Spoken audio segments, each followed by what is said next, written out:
কোটি টাকার চাল আত্মসাৎ করেছেন সরকারি এক কর্মকর্তা।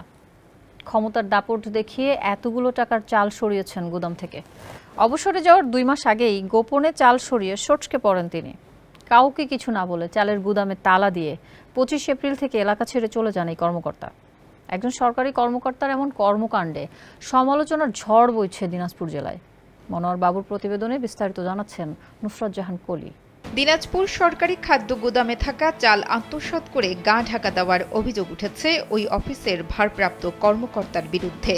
প্রায় 2 কোটি টাকার চাল গুদাম থেকে সরিয়ে লাপাত্তা হয়েছেন তিনি। এ ঘটনায় থানায় সাধারণ ডায়েরি করেছেন উপজেলা খাদ্য নিয়ন্ত্রক। ঘটনার তদন্তে গঠন করা হয়েছে 5 সদস্য বিশিষ্ট তদন্ত কমিটি। মঙ্গলবার এ কমিটির প্রধান ও সহকারী জেলা খাদ্য নিয়ন্ত্রক মোহন আহমেদ কালবেলাকে বিষয়টি নিশ্চিত করেছেন।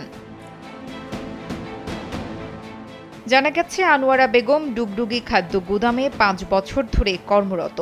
আর 2 মাস পর অবসরে যাওয়ার কথা ছিল। তার জায়গায় যোগদানের অনুমতি মেলে রায়হান নামে আরেক খাদ্য কর্মকর্তার। নতুন কর্মকর্তাকে দায়িত্ব বুঝিয়ে দেওয়ার আগেই 25 এপ্রিল গুদামে তালা দিয়ে চাবি নিয়ে গা ঢাকা দেন তিনি।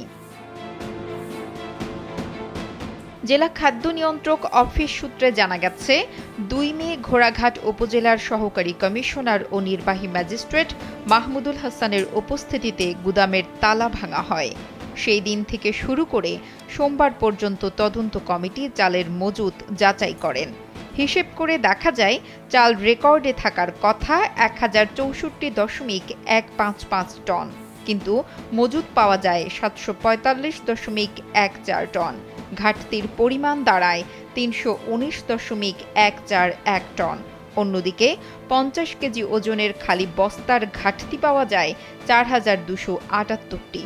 অর্থাৎ সর্বমোট আত্মসাৎ করা অর্থের পরিমাণ দাঁড়ায় 1,71,31,279 টাকা। টানা 4 দিন তদন্ত কমিটি মজুদ যাচাই করে বিশাল অঙ্কের ঘাটতি পেয়েছে বলে জানান তদন্ত কমিটির প্রধান ও সহকারী জেলা খাদ্য নিয়ন্ত্রক মোহন আহমেদ। তদন্ত বাস্তব মজুদ যাচাই শেষ করেছেন। খাদ্যশস্যের বাস্তব মজুদ যাচাই সম্পন্ন করেছেন। তো আপনার 319 মেট্রিক টন ঘাটতি পাওয়া গেছে। এই বিষয়ে দিনাজপুর জেলা খাদ্য নিয়ন্ত্রক সুবীর নাথ চৌধুরীর সাথে কথা হয় কালবেলা প্রতিবেদকের। তিনি জানান, আনোয়ারা বেগমের বিরুদ্ধে শিগগিরই বিভাগীয় মামলা হবে এবং সেই মামলার তদন্তে অন্য কারো দায় আছে কিনা সেটিও খতিয়ে দেখে ব্যবস্থা নেওয়া হবে। পেলাম 319.41 টন ঘাটতি পাওয়া গেছে, আর কিছু বস্তা ঘাটতি পাওয়া গেছে, সেটা তো আপনারা দিয়ে দিছি। আমরা বাস্তব মজুদের তথ্যটা যেহেতু পেয়ে গেছি, এটা তো চেঞ্জ হবে না। এই জন্য আমরা আপনাকে এই তথ্যটা দিয়ে দিছি। বাট আরো কার কি যার দায়ী দায়িত্ব আছে সেটা তো আইনের সঙ্গে সাংঘর্ষিক কিনা, কোন আইনের মাধ্যমে সে দায়ভার পাচ্ছে, এইগুলা তথ্য আমরা বিশ্লেষণ করে প্রতিবেদনটা তৈরি করব। ঘটনাটির সাথে সংশ্লিষ্ট আর কেউ জড়িত আছে কিনা সেটি খতিয়ে দেখার অনুরোধ জানিয়েছেন স্থানীয়রা।